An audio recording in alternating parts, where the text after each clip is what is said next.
We Malaysians love our food. Well, can you even blame us? With a diverse and multicultural background, we are able to enjoy the rich spices and flavors of different cultures. And there's one thing that we all love a bit too much, and that's meat. Whether for breakfast, lunch, or dinner, there's probably some type of meat in our dishes. But what if our love for meat is causing devastating effects on the environment? Well, shit. Hey guys, my name is Min. And my name is Miles. And today we're going to be talking about the environmental effects of meat. Yeah. Now before you meat lovers get mad at us And attack us in the comment section below, come on, hear us out. Yeah. Every year, the average Malaysian consumes about 5.7 kilograms of beef, 17.9 kilograms of pork, and a whopping 51 kilograms of chicken. Which is crazy if you think about the global average, which is only about 15.2 kilograms every year. And that actually puts Malaysia as the third largest consumer of poultry per capita in the world. In the whole world, guys. We did it, guys. Yep. We made it. Top 3 in the entire world At eating chicken, guys. Malaysia boleh makan ayam. So, what's the beef? How is our meat consumption affecting the environment? Well, the production of meat from farm to table actually harms the environment in 3 main ways. Now the first one being land use. About 26% of ice-free land on this planet are used for livestock grazing. And 33% of croplands all around the world are used just to feed livestock alone. And the crazy thing is that this number is constantly increasing to feed our growing population, which means more and more forests are getting cleared away just for agricultural use.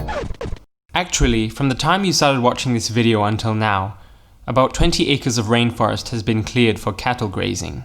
That's about 14,000 acres in one day. That's how fast this industry is growing. Now, second is water usage. About 70% of all global freshwater withdrawal is used in agriculture, and a huge portion of that goes to just livestock. Now in Malaysia, as we just mentioned, we eat mainly 3 types of meat: chicken, beef, and pork. So now let's take a look at how much water it takes to make just 1 kilogram of each type of meat. It takes about 4,330 liters of water to create 1 kilogram of chicken, 6,000 liters to create 1 kilogram of pork, and a huge 15,400 liters of water to create just 1 kilogram of beef, which is enough drinking water to sustain the average person for about 16.87 years. Now the third one being greenhouse gas emission, which is a leading factor to global warming. According to the United Nations, livestock alone is responsible for about 14.5% of the global greenhouse gas emission, which is more than the entire transportation industry combined. And how does this exactly happen? Well, the biggest culprits are cows, and they produce about 62% of all livestock emissions. You see, cows release a lot of methane through a process called enteric fermentation, which basically means that they fart and burp a little bit too much. Now you spicy chicken Mac Deluxe lovers out there aren't safe as well, because poultry products produces the third highest amount of greenhouse gas emission out of all the agricultural products. And tai ayam releases nitrous oxide, which is actually 298 times more potent than carbon dioxide at warming the earth over a 100-year period. So I know how you feel. Climate change might be too overwhelming for you, and you feel like nothing that you do can make a significant impact towards the effects that's already happening.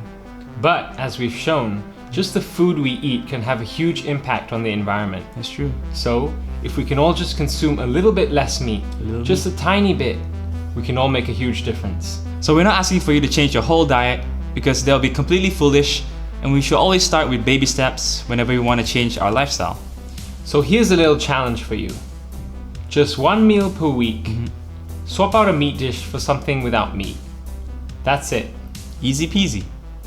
And here are some of our favorite meatless food, such as the vegetarian banana leaf rice, which is full of flavors and spices. and you can never go wrong with curry. Next we have tempeh, which is high in protein and made of soy. Just like tofu, which is very versatile and you can use it to replace meat in many dishes. And lastly, if you go to some of your local vegetarian restaurants, you can actually try some of your favorite Malaysian dishes, That's true. but using mock meat, instead of real meat, which sometimes just tastes as good. Or even better. So to not be hypocrites, Miles and I are gonna pledge right here, right now, where we have 1 meal a week where we don't consume meat. We hope you enjoyed the video. If you think this is an important issue, please help us share the video, maybe to those friends who eat a bit too much meat. And also comment down below what is your favorite meatless or vegetarian dishes, because we want to try it out too. So, see you in the next one. And also, Don't forget to subscribe.